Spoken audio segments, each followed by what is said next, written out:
ಎಲ್ಲರಿಗೂ ನಮಸ್ಕಾರ. Welcome to Rekha's R&R YouTube channel.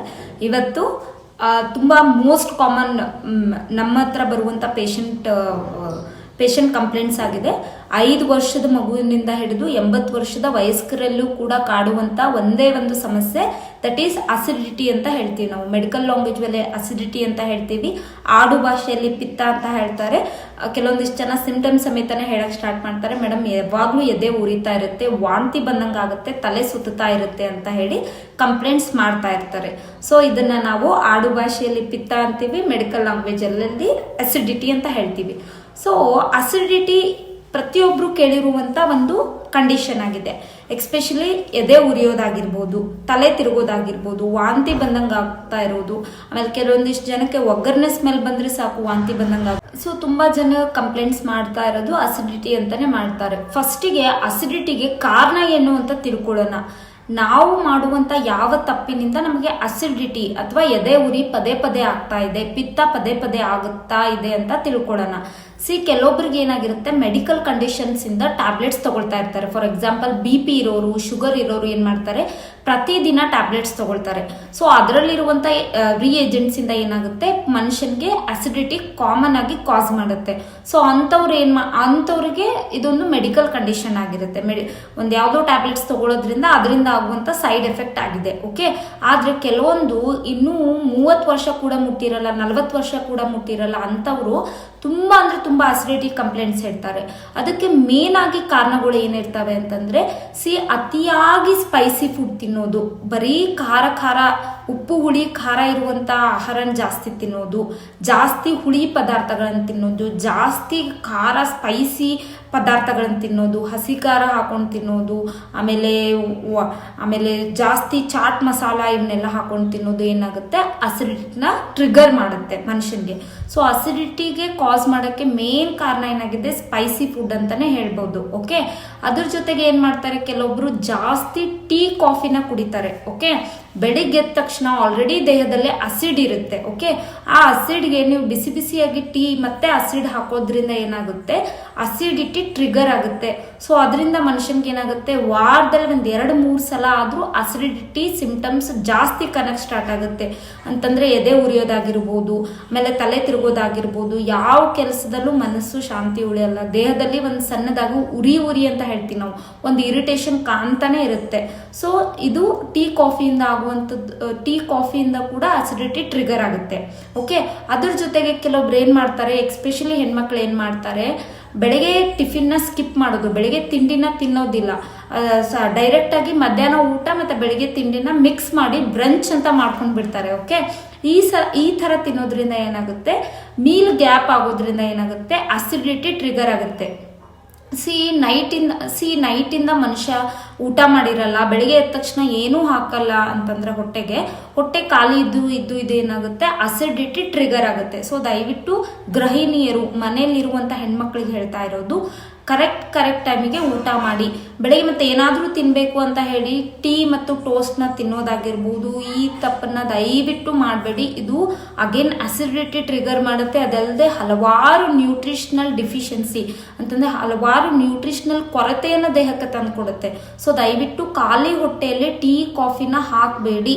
Okay, ಅದ್ರ ಜೊತೆಗೆ ಅತಿಯಾಗಿ ನೀರು ಕುಡಿದೇ ಇರೋದು. ಓಕೆ, ಊಟ ಮಾಡಾದ್ಮೇಲೆ ನೀರು ಕುಡಿದೇ ಇರೋದು, ಆಮೇಲೆ ಬರೀ ಇಡೀ ದಿನದ ಪೂರ್ತಿ 1 ಲೀಟರ್ ಮೇಲೆ ದಿನ ತೆಗೆಯೋದು, ಈ ತರ ಎಲ್ಲ ಏನಾಗುತ್ತೆ, ಅಸಿಡಿಟಿ ಟ್ರಿಗರ್ ಮಾಡುತ್ತೆ. ಅದರ ಜೊತೆಗೆ ಓವರ್ ವೇಟ್ ಅಂತ ಹೇಳ್ತೀವಿ ನಾವು, ಕೆಲವೊಂದಿಷ್ಟು ಜನಕ್ಕೆ ಸ್ಥೂಲಕಾಯ ಅಂತ ಹೇಳ್ತೀವಿ ನಾವು, ಒಬೇಸಿಟಿ ಅಂತ ಹೇಳ್ತೀವಿ. ಸೊ ದಪ್ಪ ಇರೋರು ಹೊಟ್ಟೆ ಮೇಲೆ ಕಂಟಿನ್ಯೂಸ್ ಆಗಿ ಪ್ರೆಷರ್ ಬಿದ್ದು ಏನಾಗುತ್ತೆ, ಅಸಿಡಿಟಿ ಟ್ರಿಗರ್ ಆಗುತ್ತೆ. ಅಂಡ್ ಸುಮಾರು ಜನರಲ್ಲಿ ನೋಡುವಂತ ಒಂದೇ ಒಂದು ಹ್ಯಾಬಿಟ್ ಏನಾಗಿದೆ ಅಂತಂದ್ರೆ, ಊಟ ತುಂಬಾ ಚೆನ್ನಾಗಿದೆ ಅಂತ ಹೇಳಿ ಓವರ್ ಈಟಿಂಗ್ ಮಾಡೋದು, ಅತಿಯಾಗಿ ತಿಂದ್ಬಿಡೋದು, ಅಥವಾ ಹೊಟ್ಟೆ ತುಂಬಿದ್ರು ಕೂಡ ಗಂಟ್ಲಿಗೆ ಬಂದ್ರೂ ಕೂಡ ಸಮಾಧಾನ ಇರಲ್ಲ, ಊಟನ ಹೊಟ್ಟೆ ಮೀರಿ ತಿನ್ನೋದು ಮಾಡ್ತಿರ್ತಾರಲ್ಲ, ಅಂತವ್ರಿಗೆ ಅಸಿಡಿಟಿ ಕಟ್ಟಿಟ್ಟ ಬುದ್ಧಿಯಾಗಿದೆ. ಇನ್ ಕೆಲವೊಬ್ರು ಏನ್ ಮಾಡ್ತಾರೆ, ಏನೋ ಹರಿಬರಿಯಲ್ಲಿ ಇರ್ತಾರೆ. ಈಗ ಬೆಳಿಗ್ಗೆ ಆಫೀಸ್ಗೆ 9 ಗಂಟೆಗೆ ಹೋಗೋದಾಗ ಇರುತ್ತೆ ಅಂತಂದ್ರೆ 8:50 ಆದ್ರೂ ಅವ್ರ ಮನೇಲೇ ಇರ್ತಾರೆ. ಸೊ ಟಿಫಿನ್ ತಿನ್ಬೇಕಾದ್ರೆ ಗಬ ಅಂತ ತಿನ್ಬಿಡ್ತಾರೆ. ಟೂ ಫಾಸ್ಟ್ ಈಟಿಂಗ್ ಕೂಡ ಏನಾಗುತ್ತೆ, ಅಸಿಡಿಟಿನ ಟ್ರಿಗರ್ ಮಾಡುತ್ತೆ, ಅಸಿಡಿಟಿ ಆಗಲು ಕಾರಣ ಆಗುತ್ತೆ. ಸೊ ದಯವಿಟ್ಟು ಏನ್ ಮಾಡಿ, ಆಫೀಸ್ಗೆ ಏನಾದ್ರು ಗಬಗಬ ತಿನ್ನೋದ್ರಿಂದ ಏನಾಗುತ್ತೆ, ಅಸಿಡಿಟಿ ಟ್ರಿಗರ್ ಮಾಡುತ್ತೆ. ಸೊ ದಯವಿಟ್ಟು ಆಫೀಸ್ಗೆ ಏನಾದರೂ ಹೋಗೋದಿದೆ, ಅರ್ಜೆಂಟಲ್ಲಿದ್ದೀರಿ ಅಂತಂತಂದರೆ ದಯವಿಟ್ಟು ಲಿಕ್ವಿಡ್ ಅಂತ ಫುಡ್ಗಳನ್ನ ತಗೊಳ್ಳಿ. ಜಾಸ್ತಿ ಆಗಕ್ಕೆ ತಿನ್ನುವಂಥದ್ದು ಊಟನ ಅಗಿಲಾರ್ದೆ ಬಿಟ್ಟು ಅಸಿಡಿಟಿನ ಟ್ರಿಗರ್ ಮಾಡ್ಕೊಳ್ಬೇಡಿ. ನೀವು ನಂಬಲ್ಲ, ಕಂಟಿನ್ಯೂಸ್ ಆಗಿ ಟೆನ್ಷನ್ ತಗೊಳ್ಳೋದಾಗಿರ್ಬೋದು, ಕಂಟಿನ್ಯೂಸ್ ಆಗಿ ಮನುಷ್ಯ ಸ್ಟ್ರೆಸ್ಸಲ್ಲಿ ಇರೋದಾಗಿರ್ಬೋದು, ಚೆನ್ನಾಗಿ ನಿದ್ದೆ ಮಾಡಲಿಲ್ಲ ಅಂದರೂ ಕೂಡ ಅಸಿಡಿಟಿ ಟ್ರಿಗರ್ ಆಗುತ್ತೆ, ಅಸಿಡಿಟಿ ಬರುತ್ತೆ. ಸೊ ಅಸಿಡಿಟಿಗೆ ಕಾರಣ ಹಲವಾರು. ನಮ್ಮ ಲೈಫಲ್ಲಿ ಏನೇ ನಾವು ಹೆಚ್ಚು ಕಮ್ಮಿ ಮಾಡಿದ್ರು ಅಂತಂದರೆ, ಲೈಫ್ ಸ್ಟೈಲಲ್ಲಿ ಮಾಡಿಫಿಕೇಶನ್ ಮಾಡ್ಕೊಳ್ದೇ ಇರೋದಾಗಿರ್ಬೋದು, ಲೈಫ್ ಸ್ಟೈಲ್ನ ಹೇಗೆ ಬೇಕಾದರೂ ಹಾಗೆ ಲೀಡ್ ಮಾಡ್ತಾ ಇದ್ರೆ ಅಸಿಡಿಟಿ ಅನ್ನೋದು ತುಂಬ ಕಾಮನ್ ಆಗಿ ಮನುಷ್ಯನಿಗೆ ಕಾಣಿಸ್ಕೊಳ್ಳುತ್ತೆ. ಸೊ ಪದೇ ಪದೇ ಅಸಿಡಿಟಿ ಬರ್ತಾ ಇದೆ, ಪದೇ ಪದೇ ಅಸಿಡಿಟಿ ಟ್ಯಾಬ್ಲೆಟ್ ಆಂಟಾಸಿಡ್ ಅಂತ ಹೇಳ್ತೀವಿ ನಾವು, ಪದೇ ಪದೇ ಆಂಟಾಸಿಡ್ ಟ್ಯಾಬ್ಲೆಟ್ಸ್ ಎಲ್ಲ ತಗೊಳ್ತಾ ಇದ್ದೀರಿ ಅಂದರೆ ದಯವಿಟ್ಟು ಸ್ಟಾಪ್ ಮಾಡಿ. ಎಲ್ಲಿ ನೀವು ಈಗ ಹೇಳಿರೋ ಕಾರಣಗಳಲ್ಲಿ ಎಲ್ಲಿ ನಿಮ್ಮದು ಹ್ಯಾಬಿಟ್ ಇದೆಯಲ್ಲ, ಈ ಹ್ಯಾಬಿಟ್ ನನ್ನ ಹತ್ರ ಇದೆ ಅಂತ ನೀವು ಎಲ್ಲಿ ಫೈಂಡ್ ಔಟ್ ಮಾಡಿರ್ತೀರಲ್ಲ, ದಯವಿಟ್ಟು ಆ ಹ್ಯಾಬಿಟ್ನ ಚೇಂಜ್ ಮಾಡಿಕೊಂಡು ಒಂದು ಒಳ್ಳೆ ರೂಟೀನ್ನ ಡೇಲಿ ಫಾಲೋ ಮಾಡಿ, ಆಯ್ತಾ. ಎಲ್ಲ ವಿಚಾರದಲ್ಲಿ ಬರುವಂಥ ದೊಡ್ಡ ವಿಲನ್ಸ್ಗಳೇ ಅವು. ಆಲ್ಕೋಹಾಲ್ ಆಗಿರ್ಬೋದು, ಕುಡಿಯೋದು ಆಗಿರ್ಬೋದು, ಸೇದೋದಾಗಿರ್ಬೋದು, ಸಿಗರೇಟ್ ಸೇದೋದಾಗಿರ್ಬೋದು. ಸೊ ಅಸಿಡಿಟಿಯಲ್ಲಿ ಇದು ಕೂಡ ತುಂಬ ದೊಡ್ಡ ರೋಲ್ನ ಪ್ಲೇ ಮಾಡುತ್ತೆ. ಯಾರು ಕಂಟಿನ್ಯೂಸ್ ಆಗಿ ಸ್ಮೋಕ್ ಮಾಡ್ತಿರ್ತೀರ, ಕಂಟಿನ್ಯೂಸ್ ಆಗಿ ಡ್ರಿಂಕ್ ಮಾಡ್ತಾ ಇರ್ತೀರಾ ಅಂಥವ್ರಿಗೆ ಅಸಿಡಿಟಿ ಕಟ್ಟಿಟ್ಟ ಬುದ್ಧಿ. ಸೊ ಇದನ್ನ ಆದಷ್ಟು ಅವಾಯ್ಡ್ ಮಾಡಿ. ಓಕೆ, ಇದಿಷ್ಟು ಅಸಿಡಿಟಿಗೆ ಕಾರಣಗಳಾಗಿದ್ದಾವೆ. ಹಾಗಾದ್ರೆ ಅಸಿಡಿಟಿಗೆ ಪರಿಹಾರಗಳೇನು ಅಂತ ತಿಳ್ಕೊಳ್ಳೋಣ. ಓಕೆ, ಸೊ ಅಸಿಡಿಟಿನ ನಾವು ಯಾವ ರೀತಿ ಕಡಿಮೆ ಮಾಡ್ಕೊಳ್ಬೋದು ಅಂತಂದ್ರೆ, ನಾನು ಹೇಳಿದ್ನಲ್ಲ ಈಗ ಒಂದಿಷ್ಟು ಲಿಸ್ಟ್ ಕೊಟ್ಟೆ. ಅತಿಯಾಗಿ ಖಾರ ತಿನ್ನೋದಾಗಿರ್ಬೋದು, ಅತಿಯಾಗಿ ಮಸಾಲೆ ಪದಾರ್ಥಗಳನ್ನ ತಿನ್ನೋದಾಗಿರ್ಬೋದು, ಟೈಮ್ ಬಿಟ್ಟು ಟೈಮ್ ಊಟ ಮಾಡೋದಾಗಿರ್ಬೋದು, ಅತಿ ಹೆಚ್ಚು ಕಾಫಿ ಮತ್ತೆ ಟೀ ಕುಡಿಯೋದಾಗಿರ್ಬೋದು, ಅದ್ರ ಜೊತೆ ಅತಿ ಹೆಚ್ಚು ಮಸಾಲೆ ಪದಾರ್ಥಗಳನ್ನು ತಿನ್ನೋದಾಗಿರ್ಬೋದು, ಆಮೇಲೆ ನಿದ್ದೆ ಚೆನ್ನಾಗಿ ಮಾಡದೇ ಇರೋದಾಗಿರ್ಬೋದು, ಕಂಟಿನ್ಯೂಸ್ ಆಗಿ ಮೆಂಟಲ್ ಸ್ಟ್ರೆಸ್ನ ಹೋಲ್ಡ್ ಮಾಡೋದಾಗಿರ್ಬೋದು, ಹೊಟ್ಟೆ ತುಂಬಿದ್ರೂ ಕೂಡ ಅತಿಯಾಗಿ ಊಟ ಮಾಡೋದಾಗಿರ್ಬೋದು, ಫಾಸ್ಟ್ ಆಗಿ ಗಬಗಬ ತಿನ್ನೋದಾಗಿರ್ಬೋದು, ಇದನ್ನೆಲ್ಲ ಅವಾಯ್ಡ್ ಮಾಡಿದ್ರೆ ಆದಷ್ಟು, ನಾನು ಆಲ್ರೆಡಿ ಲಿಸ್ಟ್ ಕೊಟ್ಬಿಟ್ಟಿದ್ದೀನಿ ನಿಮಗೆ ಯಾವ್ದ್ರಿಂದ ಅಸಿಡಿಟಿ ಬರುತ್ತೆ ಅಂತ. ಸೊ ನಿಮ್ಮಲ್ಲಿ ಯಾವ ಹ್ಯಾಬಿಟ್ ಇದೆಯಲ್ಲ ಅದನ್ನ ಚೇಂಜ್ ಮಾಡ್ಕೊಂಡ್ರೆ 50% ಅಸಿಡಿಟಿ ಬರೋದು ಕಡಿಮೆ ಆಗುತ್ತೆ. ಓಕೆ, ಹಾಗಾದ್ರೆ ಅಸಿಡಿಟಿಗೆ ಮನೆ ಮದ್ದುಗಳು ಏನಂತ ತಿಳ್ಕೊಳ್ಳೋಣ. ಓಕೆ, ಅಸಿಡಿಟಿಗೆ ಮನೆ ಮದ್ದುಗಳು ಅಂತ ಕೇಳೋದಾದ್ರೆ, ದಯವಿಟ್ಟು ಊಟ ಆದ ತಕ್ಷಣ ರಾತ್ರಿ ಮಲಗೋಕ್ಕಿಂತ ಮುಂಚೆ ಏನು ಮಾಡಿ, ನಿಮ್ಗೆ ಎಷ್ಟು ಸಾಧ್ಯನೋ ಬಿಸಿ ನೀರು ಕುಡಿಯೋಕ್ಕೆ ಅಷ್ಟು ಒಂದು ಗ್ಲಾಸ್ ಬಿಸಿನೀರು ತಗೊಂಡು ಅದನ್ನ ಸಿಪ್ ಬೈ ಸಿಪ್ ಕುಡೀರಿ. ಇದರಿಂದ ಏನಾಗುತ್ತೆ, ಜಿಡ್ಡು ಪದಾರ್ಥಗಳನ್ನು ತಿಂದಿರ್ತೀರಲ್ಲ, ಖಾರ ಪದಾರ್ಥಗಳನ್ನ ತಿನ್ನೋದಾಗಿರ್ಬೋದು, ಅತಿಯಾಗಿ ಕದ್ದಂತ ಪದಾರ್ಥಗಳನ್ನ ತಿನ್ನೋದ್ರಿಂದ ಏನಾಗುತ್ತೆ, ಅಸಿಡಿಟಿ ಕಾಸ್ ಆಗುತ್ತೆ. ಅಂತಂದ್ರೆ ಎದೆ ಉರಿ ಸ್ಟಾರ್ಟ್ ಆಗುತ್ತೆ. ಸೊ ಏನ್ ಮಾಡ್ಬೇಕು, ಮಲಗೋಕ್ಕಿಂತ ಮುಂಚೆ ಒಂದು ಗ್ಲಾಸ್ ಬಿಸಿನೀರು ತಗೊಂಡು, ಈಗ ಟೀ ಕಾಫಿ ಎಷ್ಟು ಬಿಸಿ ಇರುತ್ತಲ್ಲ ಅಷ್ಟು ಬಿಸಿನೀರು ತಗೊಂಡು ಊಟ ಆಗಿ 1 ಗಂಟೆ ನಂತರ ಆ ನೀರನ್ನ ಸಿಪ್ ಬೈ ಸಿಪ್ ಕುಡೀರಿ. ಸೊ ಅದೇನು ಅನ್ನನಾಳದಲ್ಲಿ ಏನು ಕುತ್ಕೊಂಡಿರುತ್ತಲ್ಲ, ಜಿಡ್ಡು ಆಗಿರ್ಬೋದು, ಅತಿ ಹೆಚ್ಚು ಖಾರ ಪದಾರ್ಥಗಳಾಗಿರ್ಬೋದು, ಇದೆಲ್ಲ ಜೀರ್ಣ ಆಗಕ್ಕೆ ಹೆಲ್ಪ್ ಮಾಡುತ್ತೆ ಬಿಸಿನೀರು. ಸೊ ದಯವಿಟ್ಟು ಊಟ ಆದ ತಕ್ಷಣ, ಊಟ ಆಗಿ 1 ಗಂಟೆಗೆ ಒಂದು ಗ್ಲಾಸ್ ಬಿಸಿನೀರನ್ನ ತಗೊಂಡು ಸಿಪ್ ಬೈ ಸಿಪ್ ಕುಡಿಯೋದ್ರಿಂದ ಏನಾಗುತ್ತೆ, ಡೈಜೆಷನ್ಗೆ ಹೆಲ್ಪ್ ಆಗುತ್ತೆ. ಸೊ ಅಲ್ಲಿಗೆ ಅಸಿಡಿಟಿನ ಸ್ವಲ್ಪ ಕಡಿಮೆ ಮಾಡ್ಬೋದು.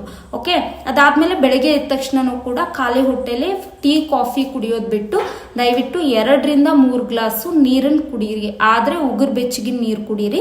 ಇಲ್ಲ ಅಂತಂದ್ರೆ ಅದಕ್ಕಿಂತ ಸ್ವಲ್ಪ ಜಾಸ್ತಿ ಬಿಸಿನೀರು ತಗೊಳ್ಬೋದು. ಆದ್ರೆ ದಯವಿಟ್ಟು ಕುದಿ ಬಿಸಿನೀರನ್ನ ಕುಡಿಯೋಕೆ ಹೋಗ್ಬಿಡಿ. ಯಾಕಂದ್ರೆ ಲೈನಿಂಗ್ ಲೇಯರ್ ಅಂತ ಹೇಳ್ತೀವಿ ನಾವು, ಇಸೋಫೇಜಿಯಲ್ ಲೈನಿಂಗ್ ಲೇಯರು ಡ್ಯಾಮೇಜ್ ಆಗುವಂತ ಚಾನ್ಸಸ್ ಇರುತ್ತೆ. ಸೊ ದಯವಿಟ್ಟು ಉಗುರು ಬೆಚ್ಚಗಿನ ನೀರು, ಇಲ್ಲಾಂದ್ರೆ ಅದಕ್ಕಿಂತ ಸ್ವಲ್ಪ ಬಿಸಿಯಾಗಿರೋ ನೀರು ತಗೊಂಡ್ರೆ ಸಾಕು.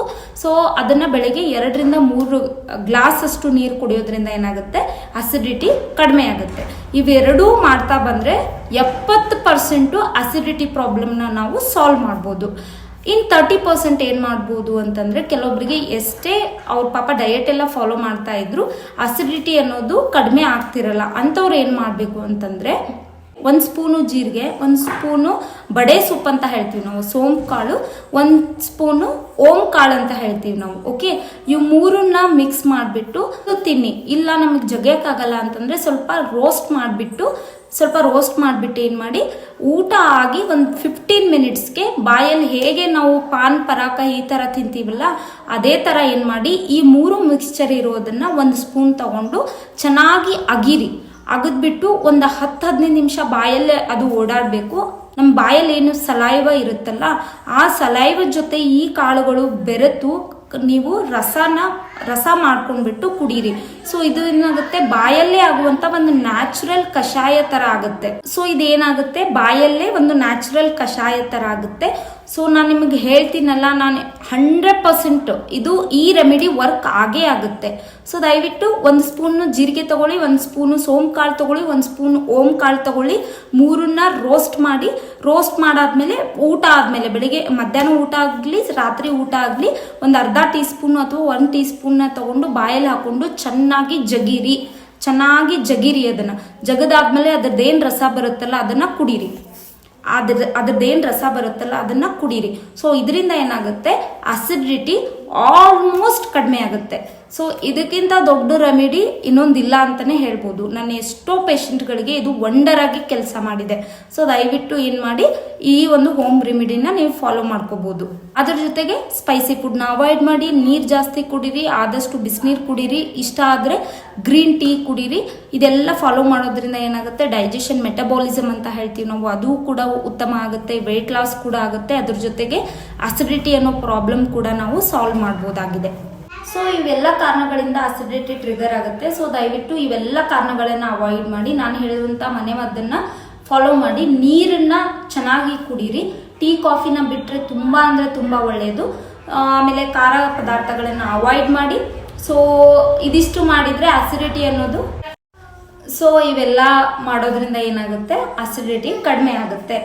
ಸೊ ಈ ವಿಡಿಯೋ ಏನಾದರೂ ಹೆಲ್ಪ್ಫುಲ್ ಅಕ್ಕನ ಮಕ್ಕಳೆಲ್ಲ ವೆಕೇಶನ್ಗೆ ಮನೆಗೆ ಬಂದುಬಿಟ್ಟಿದ್ದಾರೆ. ತುಂಬ ಅಂದರೆ ತುಂಬ ಡಿಸ್ಟರ್ಬೆನ್ಸ್ ಆಗ್ತಾ ಇದೆ ವಿಡಿಯೋ ಮಾಡೋದಕ್ಕೆ. ಸೊ ದಯವಿಟ್ಟು ವಾಯ್ಸ್ ಓವರಲ್ಲಿ ಏನಾದರೂ ಸೌಂಡ್ ಬರ್ತಾ ಇದ್ರೆ ದಯವಿಟ್ಟು ಕ್ಷಮಿಸಿ. ಸೊ ಇದಿಷ್ಟು ಫಾಲೋ ಮಾಡೋದ್ರಿಂದ ಏನಾಗುತ್ತೆ, ಅಸಿಡಿಟಿ ಕಡಿಮೆ ಆಗುತ್ತೆ. ವಿಡಿಯೋ ಏನಾದರೂ ಇಷ್ಟ ಆದರೆ ದಯವಿಟ್ಟು ಲೈಕ್ ಮಾಡಿ, ಶೇರ್ ಮಾಡಿ. ಯಾರೋ ಎಸಿಡಿಟಿ ಪ್ರಾಬ್ಲಮಿಂದ ಬಳಲ್ತಿರ್ತಾರಲ್ಲ ಅಂಥವ್ರಿಗೆ ಫಸ್ಟು ಕಾರಣ ಗೊತ್ತಾದರೆ, ಈ ತಪ್ಪನ್ನು ಮಾಡಬಾರ್ದು ಅಂತ ಗೊತ್ತಾಯ್ತಂತಂದರೆ, ಆ ತಪ್ಪು ಮಾಡಲಿಲ್ಲ ಅಂದರೆ ಆಲ್ಮೋಸ್ಟ್ ಅಸಿಡಿಟಿ ಪ್ರಾಬ್ಲಮ್ ಕಡಿಮೆ ಆಗುತ್ತೆ. ಸೊ ಅಷ್ಟು ಮೀರಿ ಅಸಿಡಿಟಿ ಬರ್ತಾ ಇದ್ರೆ ನಾನು ನಿಮಗೆ 2 ಹೋಮ್ ರೆಮಿಡಿನ ಹೇಳಿದ್ದೀನಿ. ಒಂದು ಬಿಸಿನೀರಾಗಿರ್ಬೋದು, ಇನ್ನೊಂದು ಈ 3 ಕಾಳುಗಳನ್ನ ಮಿಕ್ಸ್ ಮಾಡಿ ನಾವೇನು ತಿಂತೀವಲ್ಲ ಅದೇ ಕಷಾಯ ಆಗಿ ಹೋಗುತ್ತೆ. ಸೊ ಅದರಿಂದ ಅಸಿಡಿಟಿ ತುಂಬ ಅಂದರೆ ತುಂಬ ಕಮ್ಮಿ ಆಗುತ್ತೆ. ಸೊ ದೇಹಕ್ಕೆ ತಂಪಾಗಿರುವಂಥದ್ದು ಏನೇ ತಿಂದರೂ ಅಸಿಡಿಟಿ ಕಮ್ಮಿ ಆಗುತ್ತೆ. ದೇಹನ ತಂಪಾಗಿಟ್ಕೊಳ್ಳೋಕ್ಕೆ ಯಾವ್ಯಾವ ಆಹಾರ ತಿಂತಿರಲ್ಲ, ಸೊ ಅದೆಲ್ಲದ್ರಿಂದನೂ ಏನಾಗುತ್ತೆ, ಅಸಿಡಿಟಿ ಕಮ್ಮಿ ಆಗುತ್ತೆ.